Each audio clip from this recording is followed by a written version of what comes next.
There is a much beloved tale about a young duck who is teased mercilessly by his peers because of his differences. His feathers are gray rather than yellow, and his beak is shaped differently. The other ducks call him ugly and ostracize him from their duckling society. He lives with shame and sorrow until the day he discovers that the source of his problem, the thing that makes him different from the other ducks, is that he is actually a swan. This story illustrates the importance of understanding one's true identity before determining one's value. Just as the duckling judged himself as ugly because he was mistaken about his own identity, we all suffer from an identity crisis. The good news is that we can end this suffering through a better understanding of who we truly are. Although it may sometimes seem as if life presents us with very little choice in our own identity, the truth is that we each choose and create our understanding of who we are. The more consciously we exercise the power of our intelligence and imagination, the more responsibility we take for the person we are, and the more control we have over our own lives. The first step to finding out who we truly are is to take an objective view of who we have allowed the world to tell us that we are. Have we accepted an identity based on our physical appearance, our social status, or our material possessions? Have we adopted a hand-me-down identity based on the religious, political, and cultural values of our parents? Have we formed our own concept of self by simply rebelling against what was forced on us by others? These are just a few of the ways we come to misunderstand who we are. Once we understand that the identities we have accepted as true may not be the absolute truth of who we are, we can begin to seek out a clear vision of ourselves. Identity is not static. It changes and evolves as we have more experiences. Who we believe ourselves to be at 20 years old will generally not much resemble who we come to know ourselves as at 50. Additionally, we may find that who we want to be does not necessarily align with who we actually believe ourselves to be.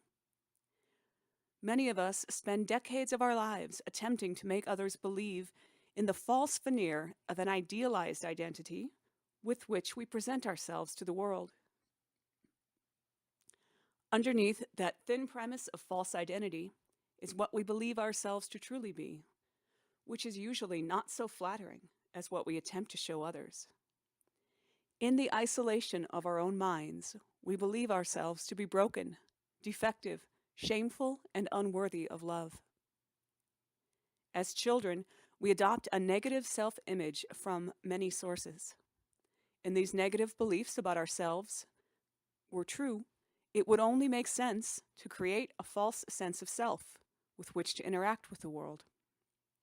The self-deprecating voice in our head, however, is not the ultimate arbiter of our true identity. We need not be victims of our own mind any more than we are victims of the world. Our minds cannot define us as deficient unless we choose to accept these truths about ourselves. As adults, we are able to be responsible for our own identity as long as we are willing to step out of the role of victim and into the comfort and joy that comes with being in our own skin. Identity is not about measuring ourselves against others. There is no normal. There is no reason we should want to be like all the other ducklings once we can see ourselves clearly enough to celebrate the glorious diversity of life.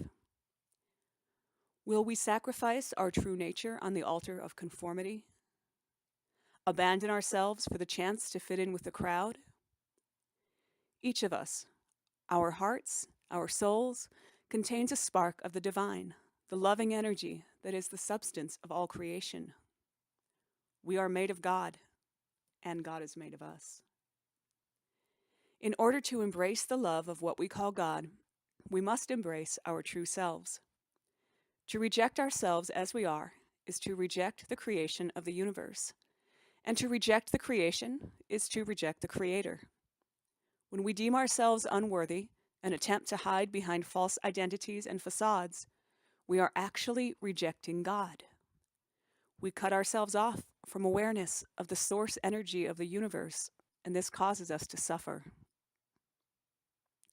Our conception, our connection to the divine is through our own true selves. Without knowing ourselves as we truly are, we cannot know God.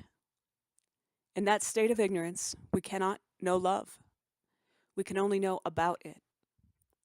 We must have the courage to accept and embrace our true selves, especially the aspects of ourselves that may be different from those around us. The imposition of morals and values from sources outside our own hearts cannot lead us to true knowledge of God, because God does not exist outside of us. By doing the work required to truly see, understand, and love ourselves, we bring our hearts home to the true nature of reality. Finding ourselves is finding God. Knowing ourselves is knowing God. Loving ourselves is loving God. There is no way out of ourselves, only further in. All the answers we could ever want are already within each one of us.